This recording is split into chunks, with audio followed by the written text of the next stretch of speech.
नमस्कार, मेरा नाम डॉक्टर प्रकाश सोनकुसरे है। मैं गैस्ट्रोएंटरोलॉजिस्ट और हिपेटोलॉजिस्ट हूँ और गट क्लिनिक्स नागपुर में कार्यरत हूँ। आज हम हेपेटाइटिस बी के बारे में जानेंगे कि हेपेटाइटिस बी क्या होता है, ये कैसे होता है, इसे रोकने के लिए क्या करना चाहिए, इसके लिए क्या जांचें करनी चाहिए और ये कैसे ट्रीट करें।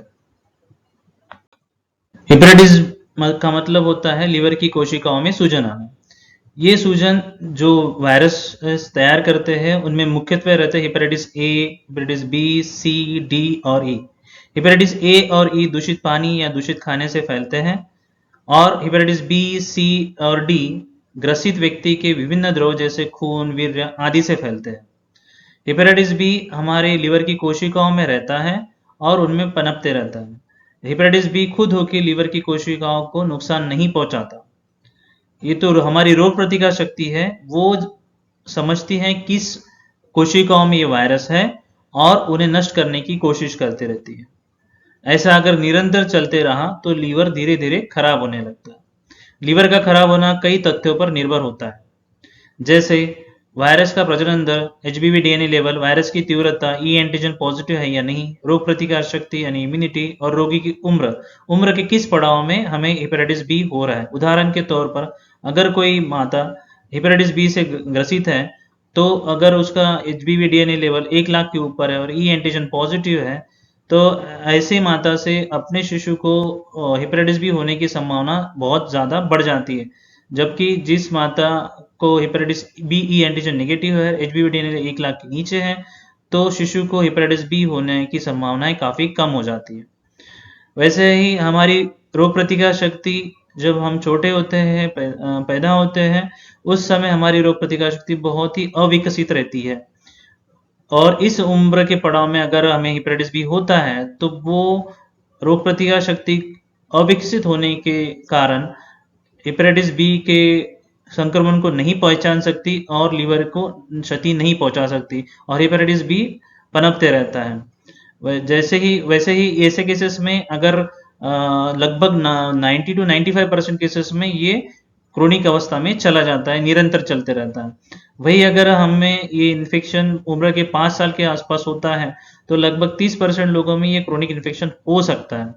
वही अगर ये 30 साल के बाद होता है जब हमारी रोग प्रतिकारक शक्ति काफी विकसित हो चुकी रहती है, उस समय अगर ये होता है तो हाँ ज्यादातर केसेस में एक्यूट इन्फेक्शन होने की संभावनाएं रहती है और बहुत ही कम लोगों में 5% लोगों में क्रोनिक इन्फेक्शन हो सकता है। इसीलिए कहा जाता है कि लीवर का खराब होना कई तथ्यों पर निर्भर होता है। हेपेटाइटिस बी फैलता कैसे है? हेपेटाइटिस बी का संक्रमण कई तरह से हो सकता है। ये वायरस हमारे शारीरिक द्रव में पाया जाता है जैसे खून, वीर्य, लार इत्यादि और इसका संक्रमण प्रसव के दौरान जब माता से अपने शिशु को हो सकता है। शारीरिक संबंध के दौरान अगर असुरक्षित संबंध बनाए जाते हैं या लैंगिक संबंध है, सुई से चुभने के कारण जैसे मरीज से अस्पताल के कर्मचारी को इंजेक्शन के द्वारा, वैसे ही अगर नशीले पदार्थ का कोई सेवन करता व्यक्ति है तो ये बहुत बार ये सुई वापर में आती है और ऐसे में हो सकता है जिन्हें हम आईवी ड्रग यूजर्स कहते हैं। वैसे ही एक्यूपेंचर या पियर्सिंग या टैटूइंग उस समय अगर ये नीडल्स अच्छी तरह से स्टरलाइज ना की गई हो तभी ये इन्फेक्शन हो सकता है। खून के द्वारा खून से संबंध आने के बाद या खून चढ़ाने के बाद, जो कि अभी इस जमाने में काफी बहुत ही कम हो गया है क्योंकि सभी ब्लड बैंक्स नेट टेस्टिंग करती है। वैसे ही अगर हमारा घर में कोई ऐसा व्यक्ति है जो उसके संक्रमण हुआ है तो उसकी कुछ चीजें साझा करने से भी ये हो सकता है, जिसे हम हॉरिजॉन्टल ट्रांसमिशन या समस्तरीय ट्रांसमिशन कहते हैं, जैसे टूथब्रश, नेल कटर, नुकीले आभूषण, इन सब चीजों से भी ये फैल सकता है। हेपेटाइटिस बी लीवर को कैसे नुकसान पहुंचा सकता है? एक्यूट हेपेटाइटिस अगर होता है तो ये जब पहली बार संक्रमण होता है तो उसे कहते हैं क्रोनिक हेपेटाइटिस, यानी अगर इन्फेक्शन निरंतर चलते रहता है और हेपेटाइटिस बी एस एंटीजन हमारे शरीर में 6 महीने के ऊपर तक पाया जाता है तो उसे क्रोनिक हेपेटाइटिस कहते हैं। अगर क्रोनिक हेपेटाइटिस काफी सालों तक चलते रहता है तब ये लीवर को डैमेज कर सकता है और उसमें सिरोसिस बन सकता है। सिरोसिस ऐसी उन्नत अवस्था रहती है जिसमें लीवर पूरी तरह से सख्त हो जाता है और ये वापस कभी अपना स्वरूप नहीं, नॉर्मल स्वरूप में नहीं जा सकता। अगर सिरोसिस हो चुका है तो इसमें कभी भी कैंसर बन सकता है। कैंसर हेपेटाइटिस बी में बिना सिरोसिस के भी आ सकता है। क्रोनिक हेपेटाइटिस बी के कई स्तर होते हैं, जैसे इसलिए हमें ये जानना जरूरी होता है कि कौन से चरण में अभी व्यक्ति है, उसके हिसाब से हमें दवाइयाँ देनी है या नहीं देनी है, ये सोचना पड़ता है। तो इसके 5 चरण होते हैं। Hepatitis B E antigen positive infection, उसमें सिर्फ संक्रमण है, उसमें डैमेज नहीं हो रहा है। Hepatitis B E antigen chronic hepatitis, जिसमें संक्रमण भी है और डैमेज भी हो रहा है। Hepatitis B E antigen negative chronic infection, hepatitis B E antigen negative chronic hepatitis, और पांचवा होता है रिजॉल्व हेपेटाइटिस बी।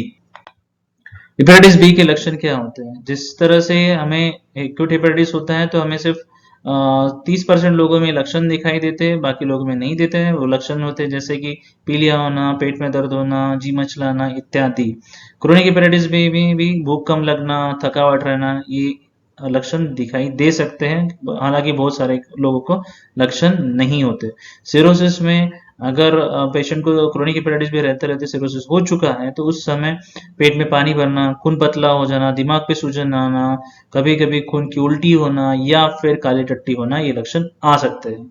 अगर किसी को सिरोसिस में कैंसर हो जाता है तो ऐसे पेशेंट्स में पेट फूल जाना, भूख कम लगना, वजन कम होना, ये सब चीजें हो सकती है। पोर्टल हाइपरटेंशन का मतलब होता है कि पोर्टल वेन में दबाव बढ़ जाना। अगर लीवर सख्त हो जाता है तो जो पोर्टल वेन से लीवर को रक्त संचार होता है उसमें अवरोध उत्पन्न हो जाता है और उसके कारण दबाव बढ़ने लगता है। अगर ये दबाव बहुत ज्यादा हो तो विपरीत दिशा में भी खून का बहाव हो सकता है। जैसे कि हम देख पाते हैं कि अगर ये पोर्टल वेन है और इसमें दबाव बढ़ने की वजह से ये पूरी तरह से आगे नहीं जा पाता और ये दबाव की वजह से ये स्प्लीन बढ़ने लगती है और खून की नई नसें खाने की नली, अन्न नलिका के निचले हिस्से में बन सकती है, जिसमें से कभी कभी खून का रिसाव भी हो सकता है। पोर्टल हाइपरटेंशन के कॉम्प्लिकेशंस क्या होते हैं? पेट में पानी भर जाना जिसे असाइटिस कहते हैं, अन्न नलिका में खून की नसें बड़ी होना जैसा हमने अभी देखा, जिन्हें इसोफेजियल वेराइसिस कहते हैं। ये काफी बड़ी हो गई तो खून का रिसाव भी हो सकता है, जिसकी वजह से खून की उल्टी होना या काली टट्टी होना, ये शिकायत मरीज कर सकता है। प्लीहा का बढ़ना, स्प्लीनोमेगेली, जिस खून का पोर्टल वेन में काफी दिनों तक दबाव बढ़ने रहने की वजह से स्प्लीन का आकार बढ़ जाता है, जिसकी वजह से सफेद पेशियां, लाल पेशियां या प्लेटलेट्स में कमी रह सकती है। कुछ कुछ लोगों में सिर्फ प्लेटलेट की ही कमी रहती है। मस्तिष्क का सुस्त हो जाना जिसे हम हेपेटिक एनकेफेलोपैथी कहते हैं, आंतों में से आने वाला खून सीधा लीवर से न जाते हुए किसी और दूसरे रास्ते से मुख्य प्रवाह में मिल जाता है, जिसकी वजह से जो खून लीवर से शुद्ध होके जाना होता है अशुद्ध ही चले जाता है, जिसकी वजह से दिमाग में हल्की सी सूजन रहती है और कभी कभी मरीज असमंजस सा भी रह सकता है। हेपेटाइटिस बी अगर हमें है तो हमें क्या जांचें करनी चाहिए? तो सबसे पहले हम हेपेटाइटिस बी के मार्कर्स को करते हैं, जिसमें H B S antigen quantitative, E antigen, anti H B E और H B B DNA quantitative रहता है। अगर हमें हेपेटाइटिस बी है तो हो सकता है कि उसी मार्ग से होने वाले और इन्फेक्शन भी हो, इसलिए उनको भी जांच कर लेना चाहिए, जैसे हेपेटाइटिस सी के बारे में, डी के बारे में और एचआईवी के बारे में। ये हेपेटाइटिस बी हमें हुआ है तो उसके वजह से लीवर में कोई परिणाम तो नहीं हुआ, उसके लिए भी जांच करनी चाहिए, जिसमें हम लीवर फंक्शन टेस्ट करते हैं, खून पतला है या नहीं जिसको आईएनआर कहते हैं, सोनोग्राफी करते हैं जिसमें हम देखते हैं कि सिरोसिस हो चुका है या नहीं, हुआ है तो पानी तो नहीं भरा, स्प्लीनोमेगाली तो नहीं हुई। अगर हमें सोनोग्राफी में कुछ ज्यादा नहीं मिलता है तो हमको ये जानना जरूरी हो जाता है कि सिरोसिस नहीं भी हो तो अभी फाइब्रोसिस तो है या नहीं है, तो कौन से स्टेज पे है। उसके लिए हमें फाइब्रोस्कैन करना चाहिए। फाइब्रोस्कैन एक उन्नत मशीन है जिससे हमें पता चलता है कि फाइब्रोसिस है या नहीं है, तो कौन से स्टेज में है और कितना है, कहीं सिरोसिस हुआ है या नहीं भी। और दूसरा होता है एंडोस्कोपी, हमें एंडोस्कोपी करके देखना चाहिए कि हमें इसोफेजियल वेराइसिस मिल रही है या नहीं। साथ में अगर हमारे पास अगर फाइब्रोस्कैन ना हो किसी वजह से तो हमें कुछ दूसरी भी जांचें करनी चाहिए, जिसमें एप्री रहता है, फिप 4 फाइब्रो टेस्ट। अगर घर के एक व्यक्ति को हेपेटाइटिस बी है तो हो सकता है कि उसके साथ में रहने वाले व्यक्ति और निकटतम परिजनों को भी ये हो, इसीलिए उनका स्क्रीनिंग भी करना जरूरी होता है, जिसमें हेपेटाइटिस बी सरफेस एंटीजन और एंटी एचबीसी टोटल करते हैं। हेपेटाइटिस बी का टेस्ट किसे करना चाहिए? जैसे कि हमने कहा, सर्व अस्पताल के कर्मचारी को करना चाहिए, गर्भवती महिलाएं, किडनी के रोगी, लीवर के रोगी, लीवर कैंसर के रोगी, जो भी रक्तदाता है सब में, और जिनके परिवार में हेपेटाइटिस बी से संक्रमित रोगी हो पहले से, जिनके परिवार में लीवर का कैंसर हो चुका हो, जिन्हें शारीरिक संबंध से होने वाली अन्य बीमारियों का संक्रमण होने का पता चला हो, जिनके लीवर की जांचों में खराबी पाई गई हो, अंग प्रत्यारोपण के पहले, आईवी ड्रग यूजर्स, इन सब में हमें हेपेटाइटिस बी का टेस्ट करना चाहिए। घर में हेपेटाइटिस बी का रोगी होने पर क्या सावधानियां बरतें? हमें ये समझना चाहिए कि छूने से, हाथ पकड़ने से, गले लगाने से, साथ में खाना खाने से, छींकने से या खांसने से ये नहीं फैलता। अगर घर में कोई व्यक्ति इससे ग्रसित हो तो उसकी कुछ चीजें साझा नहीं करनी चाहिए। अगर हमारा यौन साथी ही इससे संक्रमित हो, हमें पहले पूरा टीकाकरण करना चाहिए, देखना चाहिए कि वो टीकाकरण सफल है या नहीं, और उसके बाद ही यौन संबंध रखने चाहिए, वो भी लेकिन सुरक्षा के साथ। टीके किसे लगाना चाहिए? सभी नवजात शिशु को, 18 साल के नीचे उम्र के सभी व्यक्ति जिन्होंने पहले कभी टीके नहीं लगवाए हो, अस्पताल के कर्मचारी, लीवर के रोगी, किडनी के रोगी, हेपेटाइटिस बी से संक्रमित रोगी के निकटवर्तीय परिजन, जिन रोगियों को नियमित रूप से खून या प्लेटलेट्स या अन्य खून के पृथक्कृत भाग चढ़ाने की जरूरत रहती हो, जैसे sickle cell, thalassemia, ITP, IV drug users, अंग प्रत्यारोपण प्राप्तकर्ता, और जिनके एक से ज्यादा यौन संबंध हो। हेपेटाइटिस बी में दवाइयां कब चालू करते हैं? अगर कोई इन्फेक्शन है तो उसकी दवाइयां हमें तो देनी चाहिए, लेकिन हेपेटाइटिस बी में ये सवाल क्यों आया? ये इसलिए आया है कि ये पाया गया है कि हेपेटाइटिस बी में जो भी अभी दवाइयां बाजार में है, वो देने के बाद 100 में से सिर्फ 1 से 3% लोग ही 1 साल के खत्म होने तक नेगेटिव पाए जाते हैं। बचे हुए लोग पॉजिटिव ही रहते हैं, और ऐसे पेशेंट्स को कभी कभी जिंदगी भर या कई सालों तक दवाई लेनी पड़ती है, वो भी बिना एक भी दिन गंवाए, और उसके बाद भी ये नेगेटिव होंगे कि नहीं ये नहीं पता चलता। इसका कारण होता है हेपेटाइटिस बी हमारे शरीर के डीएनए, कोशिकाओं के डीएनए में जाके चिपक जाता है और वो जल्दी तरह से नहीं निकलता। तो इसके हेपेटाइटिस बी की दवाई देने के लिए कुछ नियम बनाए गए हैं, वो इस प्रकार है। अगर वायरस का प्रजनन दर ज्यादा है, एचबीवी डीएनएल 2000 के ऊपर है, और एएसटी एएलटी यानी एंजाइम्स 3 से 4 महीने के बाद भी पड़े रहते हैं, उस समय हम दे सकते हैं।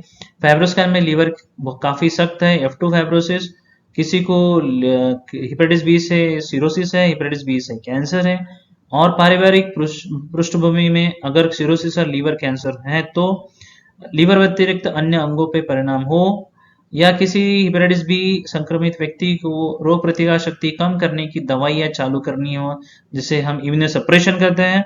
गर्भवती माता को गर्भधारण के 28 से 32 हफ्तों में भी हमें देना चाहिए, अगर ई एंटीजन पॉजिटिव और एचबीवी डीएनए 1 लाख के ऊपर है तो।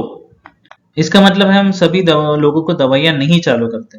जिन लोगों को दवाइयां चालू कर उनका ठीक है, लेकिन जिनको नहीं किया उनके लिए हमें क्या करना चाहिए? तो हमें उनको मॉनिटर करना चाहिए। कैसे मॉनिटर करेंगे? अगर किसी को हेपेटाइटिस बी इन्फेक्शन है, हेपेटाइटिस है, तो हर 3 महीने में एएसटी एलटी करना चाहिए, हर 6 महीने में एचबीवी डीएनए क्वांटिटेटिव भी करना चाहिए। जिन लोगों को पहले से सिरोसिस हो चुका है उन लोगों को अल्फा प्रोटीन और सोनोग्राफी करनी चाहिए। जिन लोगों को पहली बार हम देखते हैं कि इनको हेपेटाइटिस बी या सिरोसिस हो चुका है, उनको फाइब्रोस्कैन करना चाहिए, और हेपेटाइटिस बी के क्रोनिक इन्फेक्शन के लोगों को हर साल में एक बार फाइब्रोस्कैन करना चाहिए। अगर हम पहली बार ही पेशेंट को हम देख रहे हैं जिनको सिरोसिस हो चुका है, तो हमें एंडोस्कोपी करनी चाहिए, देखना चाहिए कि उनको वेराइसिस है या नहीं। अगर वेराइसिस नहीं है तो हर 2 साल में एक बार एंडोस्कोपी करनी चाहिए, और अगर वेराइसिस है तो हर साल में एक बार करनी चाहिए। अगर वेराइसिस बहुत बड़ी है तो उन लोगों को उनको बांध लेना चाहिए, जिसे हम वेराइसिल लाइगेशन करते हैं, ईवीएल कहते हैं, और हर महीने तक करना चाहिए जब तक कि वो पूरी तरह से गायब नहीं होती। उसके बाद हमें एक बार 3 महीने में करना चाहिए और देखना चाहिए कि क्या वो बढ़ रही है या नहीं। अगर वो नहीं बढ़ रही तो फिर से एक बार 6 महीने में करना चाहिए। अगर वो फिर से नहीं बढ़ रही है तो हमें साल में एक बार करते रहना चाहिए। इस सब का सारांश ये है कि हेपेटाइटिस बी एक ऐसा वायरस है जिसका संक्रमण होने पर वो हमेशा लीवर के कोशिकाओं में रह सकता है। उसके तीव्र स्वरूप होने पर हमें पीलिया हो सकता है, परंतु ज्यादातर हल्के हल्के ही लक्षण आते हैं। तीव्र से स्थायी स्वरूप में जाना उम्र के किस पड़ाव में हमें संक्रमण होता है उस पर निर्भर होता है। स्थायी स्वरूप के कई चरण गुजर सकता है और चरण को अच्छे से पहचानने के लिए हमें कुछ आवश्यक जांचें करनी होती है। स्थायी चरण को पहचानने पर हम यह तय कर सकते हैं कि दवाई चालू करें या नहीं। ज्यादातर बार दवाइयाँ जिंदगी भर लेनी होती है। जिन लोगों को दवाइयाँ नहीं चालू की जाती है उन्हें नियमित रूप से डॉक्टर को दिखाना होता है और समय समय पर आवश्यक जांचें करनी होती है। अगर घर में रोगी का पता चलता है तो हमें घर के सभी सदस्य और प्रथम श्रेणी के रिश्तेदारों की जांच कर लेनी चाहिए। अगर कोई पारिवारिक सदस्य संक्रमण से प्रभावित पाया जाता है तो उसकी भी पूरी जांचें करनी चाहिए। संक्रमण से बचने का सबसे अच्छा तरीका टीकाकरण होता है, इसीलिए सभी सदस्यों को टीके लगवाने चाहिए जिन्हें संक्रमण नहीं पाया जाता। घर में रोगी होने पर संक्रमण से बचने के लिए कुछ और सावधानियां भी बरतनी चाहिए। हेपेटाइटिस बी से लीवर का कैंसर और सिरोसिस भी हो सकता है, इसलिए हर 6 महीने में कैंसर की निगरानी के लिए कुछ जांचें करना जरूरी होता है। आशा करता हूं कि ये जानकारी आपके लिए मददगार साबित होगी। धन्यवाद। स्वस्थ रहे, सुरक्षित रहे।